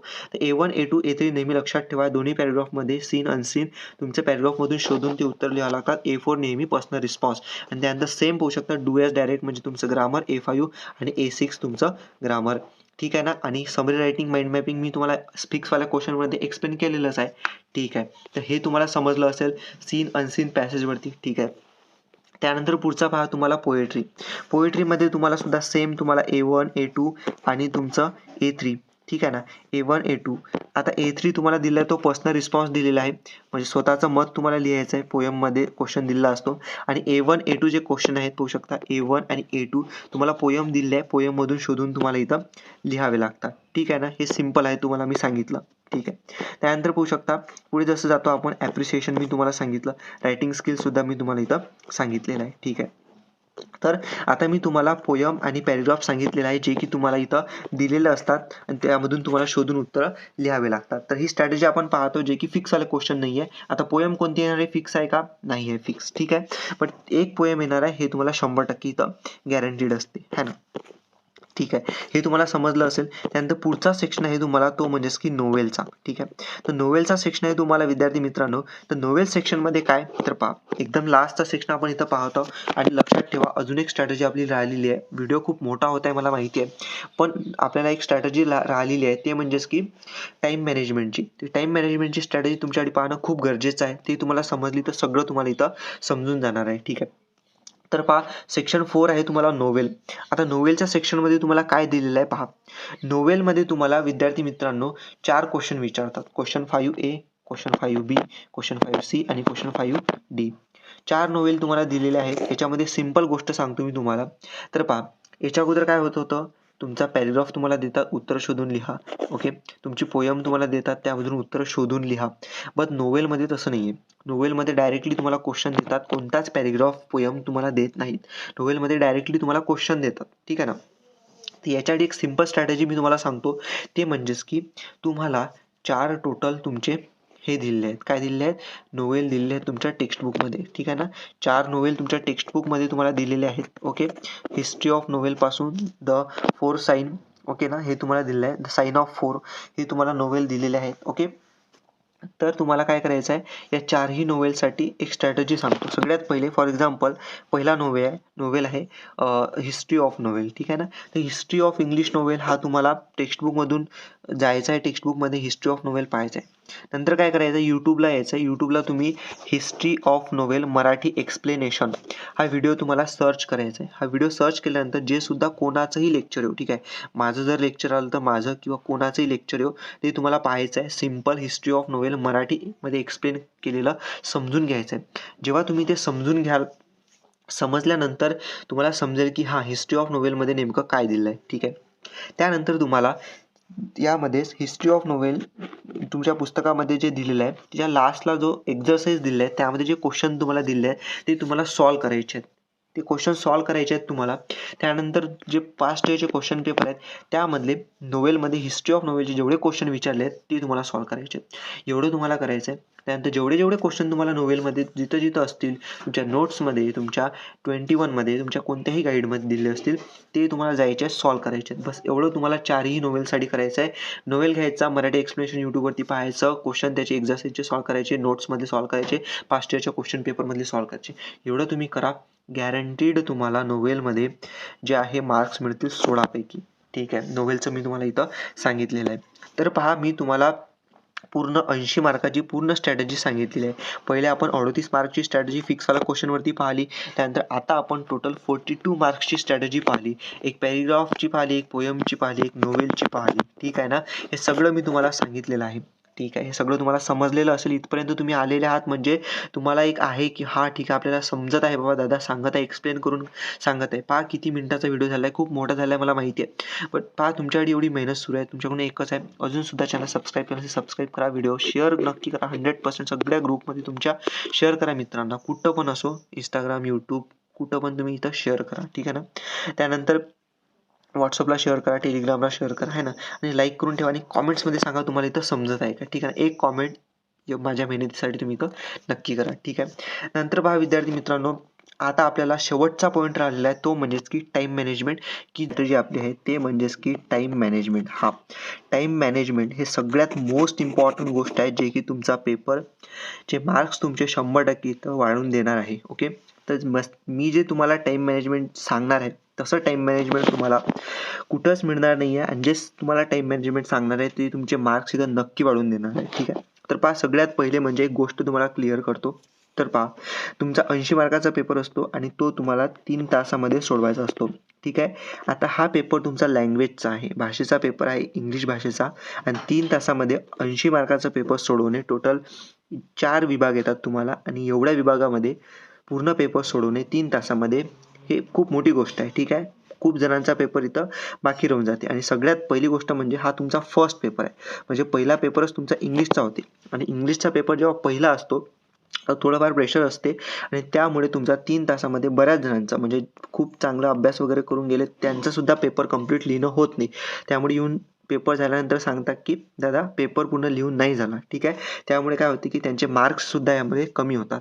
पण मी जे तुम्हाला टाईम मॅनेजमेंट सांगणार आहे 3 तासामध्ये 80 मार्काचा पेपर, मी असं टाईम मॅनेजमेंट सांगतो की 3 तासाच्या आत तुमचा पूर्णच्या पूर्ण पेपर तुम्ही कंप्लीट लिहू शकता, एवढं गॅरंटीड तुम्हाला मी सांगतो. तर कसं पहा, ठीक आहे. तर चला मी इथं सांगतो. तर पहा, पूर्ण पेपर पॅटर्न आपण पाहिला. पेपर पॅटर्नमध्ये टोटल 4 विभाग आहेत, ठीक आहे. पहिला आहे तुमचा प्रोज, ठीक आहे, म्हणजे पॅरेग्राफ यामध्ये येतात. दुसरा आहे तुमचा यामध्ये पोयम, ठीक आहे. दुसरा आहे तुमचा पोयम, ओके. आणि त्यानंतर तिसरा आहे तुमचा रायटिंग स्किल, ठीक आहे. आणि चौथा आहे तुमचा नोवेलचा, ठीक आहे. चौथा नोवेलचा सेक्शन तुम्हाला आहे. असे 4 विभाग आहेत तुम्हाला, ठीक आहे. आता पहा, जे नॉर्मल विद्यार्थी आहेत, नॉर्मल विद्यार्थी काय करतील, म्हणजे नॉर्मल म्हणजेच काय की तुम्ही सुद्धा आतापर्यंत असे करत आलेले असतील, ठीक आहे. तुम्ही काय करता, सुरुवातीला डायरेक्ट काय करता, पेपर आला, क्वेश्चन पेपर आणि अँसर शीट आली की पेपर लिहायला जेव्हा सुरुवात करता, लक्षात ठेवा जेव्हा तुम्ही स्टार्टिंग करता, ठीक आहे ना, पेपर लिहायला जेव्हा तुम्ही इथं स्टार्ट करता, ठीक आहे, पेपर लिहायला जेव्हा तुम्ही इथं स्टार्ट करता, कुठून तुम्ही स्टार्ट करता, सेक्शन ए प्रोज पासून तुम्ही इथं स्टार्ट करता पेपर लिहायला, म्हणजे क्वेश्चनचा आन्सर लिहायला पहिल्या क्वेश्चन पासून, पहिल्या सेक्शन पासून तुम्ही इथं स्टार्ट करता, ठीक आहे. बट आपल्या टाइम मॅनेजमेंटमध्ये सगळ्यात इम्पॉर्टंट गोष्ट तुम्हाला करायची आहे ते म्हणजे तुम्हाला जो पेपर लिहिणं स्टार्ट करायचं आहे, म्हणजे पहिल्या पेजवरती जेव्हा तुम्ही आन्सर लिहिणार तर ते तुम्हाला स्टार्ट करायचं आहे सेक्शन 3 पासून, ठीक आहे. लक्षात ठेवा, सेक्शन 3 पासून रायटिंग स्किल पासून तुम्हाला इथं सुरुवात करायची, ठीक आहे. आणि सगळ्यात पहिला पॉईंट मी तुम्हाला इथं क्लिअर करतो, दरवर्षी विद्यार्थ्यांचा असतो की दादा आपण सेक्शन 3 अगोदर लिहू शकतो का, कारण की सेक्शन 1 तर पहिला आहे, सेक्शन 2 दुसरा आहे, सेक्शन 3 तिसरा आहे. मग इथं आपले मार्क्स कट होतील का आपण जर सेक्शन 3 पासून सुरुवात केली तर मी तुम्हाला डायरेक्टली ऑफिशियली सांगतो नाही, तुमचे मार्क्स इथं कट नाही होणार आहे, ठीक आहे. 100% तुमचे मार्क्स इथं नाही कट होणार आहे. दरवर्षी विद्यार्थ्यांना मी सांगतो आणि ते फॉलो करतात, ठीक आहे. तर तुमचे मार्क्स इथं कट नाही होणार, तुम्ही कोणत्याही विभागापासून सुरुवात करा. पण आपल्या टाइम मॅनेजमेंटनुसार सेक्शन 3 पासून तुम्हाला इथं सुरुवात करायची. का सुरुवात करायची याचं कारण मी तुम्हाला सांगतो, ठीक आहे. जसं आपण पेपर पॅटर्न अगोदर पाहिला आणि पेपर पॅटर्नमध्येच हे जे तुम्हाला क्वेश्चन दिलेले आहेत स्ट्रॅटेजीमध्ये मी तुम्हाला सांगितलं फिक्सवाल्या क्वेश्चनच्या स्ट्रॅटेजीमध्ये की हे क्वेश्चन फिक्स आहेत. हे जे 12 क्वेश्चन तुम्हाला इथं दिसतात ना 16 मार्क्ससाठी, ड्राफ्ट व्हर्च्युअल मेसेज पासून तर अपील रायटिंग पर्यंत 12 क्वेश्चन फिक्स आहेत, ठीक आहे. आता हे 12 क्वेश्चन फिक्स आहे, मी तुम्हाला सांगितलं प्रत्येक क्वेश्चनचे 10-10 क्वेश्चन तुम्ही सॉल्व्ह करा, प्रॅक्टिस करा. जर तुम्ही करून गेले हे तर तुम्हाला काय ड्राफ्ट व्हर्च्युअल मेसेजचा क्वेश्चन आला आणि तुम्हाला 100% माहिती आहे हे 12 क्वेश्चन फिक्स आहेत, आतापासूनच माहिती आहे तुम्हाला की हा येणार आहे ते. मग तुम्हाला माहिती आहे जी गोष्ट की पेपरमध्ये हे आपल्याला माहिती आहे, मग त्यापासून तुम्ही सुरुवात करा ना, जी गोष्ट तुम्हाला माहिती आहे. कारण की जर तुम्ही रायटिंग स्किलची सुरुवात केली आणि ते बी पहा ना 16 मार्क भेटणार आहेत तुम्हाला, प्रत्येक क्वेश्चनला 4 मार्क, असे 4च क्वेश्चन तुम्हाला सोडवायचे आहेत आणि एवढे हार्ड पण नाही आहेत हे, ठीक आहे. समजून घ्या, एवढे हार्ड नाही आहेत. तुम्ही drafting virtual message, statement of purpose, group discussion, कोणताही एक क्वेश्चन, 3 क्वेश्चन दिले पटकन वाचायचे, म्हणजे बरोबर वाचायचे, पाहायचं की कोणता इझी आहे मधलं, ग्रुप डिस्कशन इझी आहे, स्टेटमेंट ऑफ पर्पज किंवा ड्राफ्ट व्हर्च्युअल मेसेज, जो इझी वाटला पटकन घ्यायचा, सॉल्व्ह करायचा, ओके. आता पटकन घ्यायचा, सॉल्व्ह करायचा हे कोण करू शकते, जो अगोदर प्रॅक्टिस करून जाईल, जो अगोदर लेक्चर वगैरे पाहून जाईल तो करू शकते ना. तर त्यामुळे तुम्हाला हे करायचं आहे. तर रायटिंग स्किलपासून अगोदर तुम्हाला सुरुवात करायची, मार्क्स तुमचे नाही कट होणार. मी तुम्हाला किती वेळ सांगणार आहे, बट मार्क्स तुमचे नाही कट होणार, मी गॅरंटीड सांगतो. सेक्शन 3 पासून सुरुवात करायची. आणि मी स्वतः जेव्हा होतो तेव्हा मी इथं सुरुवात म्हणजे 10वी मध्ये असो किंवा 12वी मध्ये रायटिंग स्किल पासूनच मी इथं सुरुवात केली होती, ठीक आहे ना. माझे मार्क्स तर इथं 100% नाही कट झाले, ठीक आहे ना. तर पहा, ड्राफ्टिंग व्हर्च्युअल मेसेज पासून तुम्हाला सुरुवात करायची, म्हणजे रायटिंग स्किल पासून तुम्हाला इथं सुरुवात करायची. याचं कारण सांगतो. एक तर फिक्स क्वेश्चन हे तर कारण झालं, बस सगळ्यात इम्पॉर्टंट कारण माहिती आहे तुमची आहे इथं मेंटॅलिटी, तुमची इथं सायकॉलॉजी आहे. इथं कशी पहा, तुम्हाला माहिती आहे रायटिंग स्किल एक पूर्ण सेक्शन आहे आणि पूर्ण सेक्शनमध्ये 4 क्वेश्चन तुम्हाला सोडवायचे असतात. आता टोटल पेपरमध्ये 4 सेक्शन आहेत आणि जर पहिल्याच स्टार्टिंगला तुम्ही सेक्शन 3 पासून सुरुवात केली आणि पहिले 16 मार्क्ससाठी 4 क्वेश्चन सोडवले, ठीक आहे, तुम्हाला माहिती आहे येतात म्हणून, आणि कमी टाइमात सोडवले, समजा असं कन्सिडर करा तुम्हाला अर्धा तास लागला, ठीक आहे ना. पण असं पकडा अर्धा तास तुम्हाला इथं लागणार आहे समजा हे क्वेश्चन तुम्हाला इथं सॉल्व्ह करण्यासाठी. ठीक आहे, अर्धा तास लागला तुम्हाला. बट अर्धा तासमध्ये जर तुम्ही पहिला सेक्शन सोडवला म्हणजे किती मोठी गोष्ट आहे. म्हणजे एक सेक्शन सोडवला 3 नंबरचा, किती मोठी गोष्ट आहे ना.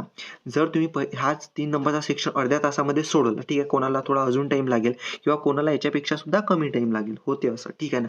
तर 35 ते 40 मिनिट पकडा तुम्ही समजा या सेक्शनमध्ये दिले आणि पहिला सेक्शन तुम्ही कंप्लीट केला. 3 तासामध्ये जर तुम्ही हा सेक्शन कंप्लीट केला सेक्शन 3, ओके, स्टार्टिंगला एक सेक्शन पूर्ण कंप्लीट केला, मोठी गोष्ट आहे. ठीक आहे, मग काय होणार, तुमच्याकडे कॉन्फिडन्स येणार. कॉन्फिडन्स कसा येणार, की आपण एक सेक्शन कंप्लीट केला, तुम्हाला एक स्पीड येणार लिहिण्यामध्ये, इंग्लिशमध्ये एक स्पीड येणार तुम्हाला, की चला आपल्याला आता पुढचे सेक्शन सुद्धा आपण चांगल्या पद्धतीनं सोडू शकतो असं तुमच्या माइंडमध्ये सुरू राहते. ठीक आहे, जेव्हा तुम्ही सेक्शन 3 रायटिंग स्किल कंप्लीट करता, तुमच्या माइंडमध्ये पहिलेच फिक्स होऊन जाते की हां आपण सेक्शन 3 सोडवला पूर्ण कंप्लीट. तुमच्याकडे कॉन्फिडन्स येतो. नंतर तुम्ही काय, नंतर सुरुवात करा तुम्ही प्रोज सेक्शनला, प्रोजला सुरुवात करा. ठीक आहे, आता प्रोजमध्ये काय तुम्हाला पॅरेग्राफ येते, पॅरेग्राफमधून वाचायचं तुम्हाला, पॅरेग्राफ आन्सर शोधून लिहायचे. ठीक आहे, पॅरेग्राफपासून तुम्ही सुरुवात करा. ठीक आहे, आता मी तुम्हाला पॅरेग्राफपासून सुरुवात करायला का नाही सांगत आहे, सगळ्यात मेन कारण सांगतो तुम्हाला. तर पहा, आता काय असतं ना, जेव्हा तुम्ही पेपर स्टार्टिंगला जर समजा पॅरेग्राफ घेतला, रोज सेक्शन घेतला, ठीक आहे, आता सगळ्यात पहिले तर तुम्ही डायरेक्ट क्वेश्चनकडे तर नाही येऊ शकत आणि आले कदाचित डायरेक्ट क्वेश्चनकडे आणि उत्तर शोधून लिहिण्याचा प्रयत्न केला तर तुम्हाला नाही समजणार, तुमचे 100% इथे आन्सर चुकणार आहे. ठीक आहे ना.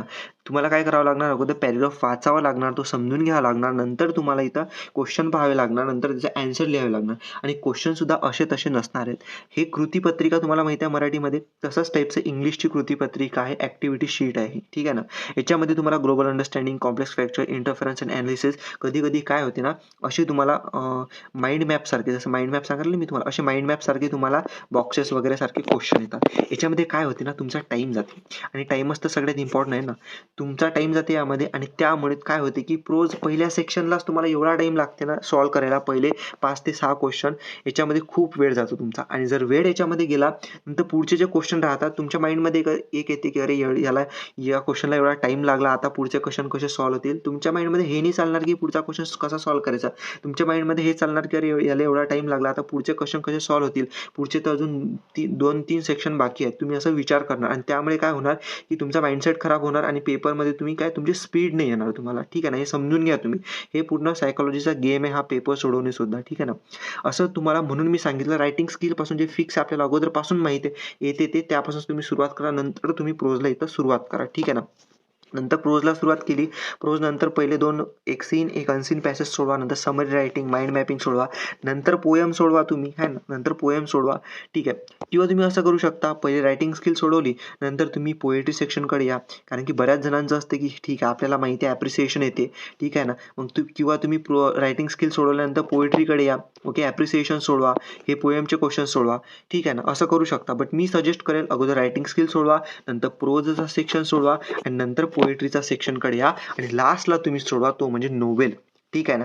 असं जर तुम्ही केलं, मी गॅरंटीड सांगतो तुमचा 3 तासामध्ये पेपर आरामशीर सगळा पेपर लिहिणं कंप्लीट होईल किंवा त्याच्या अगोदर सुद्धा कंप्लीट होऊ शकते. कारण की हा एक सेक्शन तुम्हाला पूर्ण कॉन्फिडन्स देणार आहे, तुमची स्पीड इथं बूस्ट करणार आहे पेपर लिहिण्यामध्ये. एवढंच एक काम करा तुम्ही, म्हणजे अगोदर सोडवून पहा, प्रॅक्टिस म्हणून घरीच पेपर 3 तासाचा टायमर लावा आणि असा पेपर तुम्ही माझ्या स्ट्रॅटेजीनुसार 2 ते 3 वेळ 3 ते 4 वेळ तुम्ही सोडवा. ठीक आहे ना. माझ्या स्ट्रॅटेजीनुसार सोडवा आणि तुमच्या स्ट्रॅटेजीनुसार सोडवा. तुम्हाला कोणती बेस्ट वाटते नंतर त्याकडे तुम्ही जा. ठीक आहे ना. बट मला वाटतं दरवर्षी मी हीच स्ट्रॅटेजी सांगतो, 100% हीच स्ट्रॅटेजी मी सांगत आलेलो मागचे 4 वर्ष झाले आणि ते काम करते म्हणून मी तुम्हाला इथं दरवर्षी सांगतो आणि त्यामध्ये एवढे चांगले बेस्ट रिझल्ट आहेत ना, विद्यार्थ्यांचे पेपर झाल्यानंतर सांगतात कॉमेंट्समध्ये. मराठीचा पेपरचा जेव्हा मी व्हिडिओ टाकतो पेपर झाल्यानंतर ते कॉमेंट्समध्ये सांगतात. तुम्हाला विश्वास नसेल, मागच्या 2 ते 3 वर्षाचे व्हिडिओचे कॉमेंट्स तुम्ही पहा पॉप्युलर व्हिडिओजमध्ये जाऊन, तुम्हाला समजेल. ठीक आहे ना. तर अशा टाईपचं आहे विद्यार्थी मित्रांनो टाईम मॅनेजमेंट. मी तर हे फिक्स आहे, गॅरंटीड सांगू शकतो काम करते. याची तुम्ही प्रॅक्टिस करा घरी, पहा तुम्हाला रिझल्ट नक्की भेटतो. ठीक आहे ना. तुम्हाला काय वाटतं ते सुद्धा मला कॉमेंट्समध्ये इथं नक्की सांगा. तर पहा, पूर्ण मी तुम्हाला सांगितलेलं आहे आतापर्यंत टोटल जी आपली स्ट्रॅटेजी आहे, पेपर पॅटर्न आहे, ओके, फिक्सवाले क्वेश्चन, नॉन फिक्सवाले क्वेश्चन, टाईम मॅनेजमेंट सगळं सांगितलेलं. असं फॉलो करायचं आहे आणि गॅरंटीड तुम्हाला चांगला पेपर इंग्लिशचा जाणार आहे. ओके, तर इथपर्यंत तुम्ही जर व्हिडिओ पाहत असाल म्हणजे तुम्हाला नक्की समजलेलं असेल.